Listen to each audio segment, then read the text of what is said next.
Dans les marchés, magasins et grandes surfaces, il est devenu extrêmement difficile d'avoir accès aux pièces de monnaie en guise d'échange. Voici 7 ans déjà que le phénomène dure, malgré les mesures prises par la BEAC. Donc on a le choix, soit on les laisse notre petite monnaie, soit ils nous font un bon. Si je ne peux pas faire un transfert de 300, je rembourse. Moins de 500, on ne rembourse pas. Ou soit vous apportez les pièces. Dans le secteur des transports, les chauffeurs de taxi sont parfois contraints d'imposer un certain montant à leurs passagers pour contourner cette rareté. Il y a des matins, on est obligé de conditionner le client. 350 avec monnaie. Tu n'as pas la monnaie, tu laisses tomber. Pour les usagers, les responsables à l'origine de la rareté des pièces de monnaie sont tous désignés. Les pièces dont la BEAC dit qu'ils ont mis dehors, ça ne peut pas nous aider parce qu'ils savent déjà ceux qui portent ces pièces pour partir avec. Il y a les salles de jeu et nos frères chinois. Un argument que ne partage pas totalement l'économiste Jean-Marie Biada.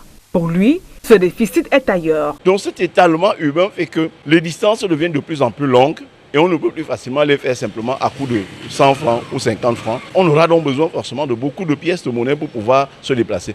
Les petits métiers dont l'exercice exige forcément la petite monnaie deviennent de plus en plus nombreux et de ce fait donc, il faudrait que l'offre de petite monnaie puisse rencontrer donc la demande de cette monnaie divisionnaire. Dans un récent communiqué, la BEAC a invité les pharmacies, les magasins et boulangeries et propriétaires des commerces à venir procéder aux échanges des billets en pièces de monnaie.